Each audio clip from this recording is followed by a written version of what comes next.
Welcome back, 522 on this Thursday morning. Time to get our ag news and say hello once again to Jill Welke. Good morning, Bob. How's it going? It's going pretty good. I was nervous. I was like waiting for the double boxes to show, and I was just like, is it Jill? It's gotta be Jill. Well, who else would it be, right?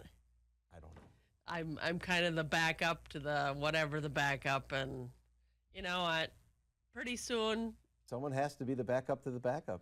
Well, and I actually counted Bob's days off last year, and I think he had more days off than he was on. So, Oh, when you that's not put bad. that average in, and he totally deserves it. Yes, Not he gonna does. lie, he's been here a little while. Long and distinguished career. There you go. Well, why don't we just Sure. jump right into our ag news?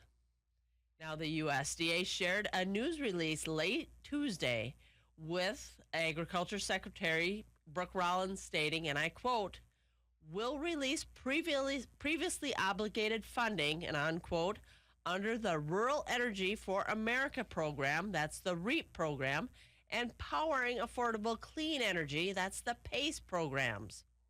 But grant and loan recipients must rewrite the purpose of their funding within 30 days to fit the Trump administration's energy goals in order to receive those funds previously promised.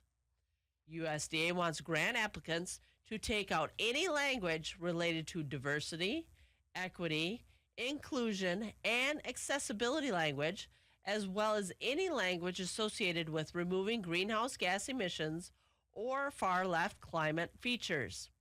Applicants are expected to refocus their projects on expanding American energy production, per the USDA.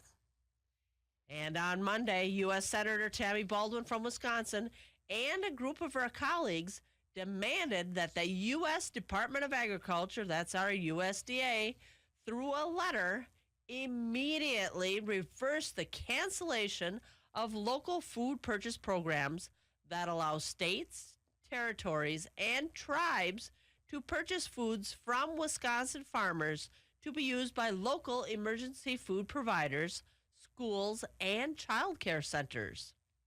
According to Governor Tony Evers' office, as of the end of last year, nearly 300 Wisconsin farmers had participated in the Wisconsin Local Food Purchase Assistance Program, which distributed more than $4 million in food and served all 72 of Wisconsin's counties. Wisconsin's program was about to start its third year based on a contractual agreement with the federal government. And nationwide, farmers would lose about $1 billion in support, with Wisconsin farmers losing nearly $6 million of that total. Buy local. And finally, I'm getting to the Cattle on Feed report, which was released last Friday.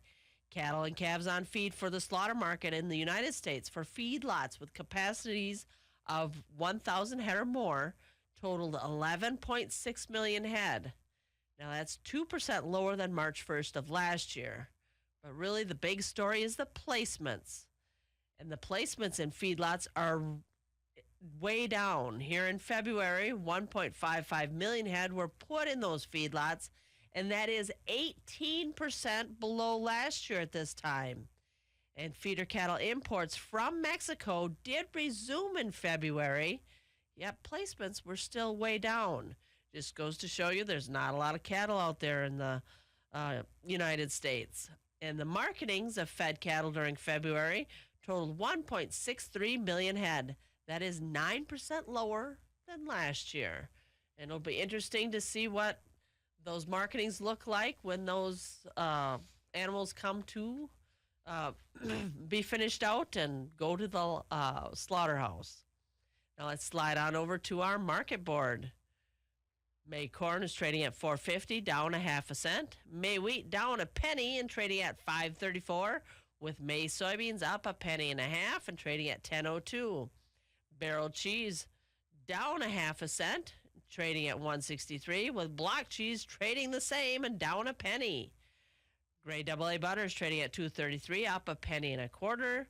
And our Class 3 milk futures for March up 2 cents and trading at 18.54. Then a lot of down arrows. April trading at 17.07, 17.08, down a dime. May down 6 cents and trading at 17.46.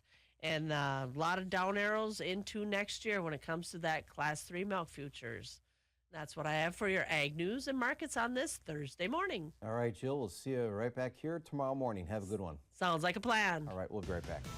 From the Regis Catholic Schools Walk for Virtues.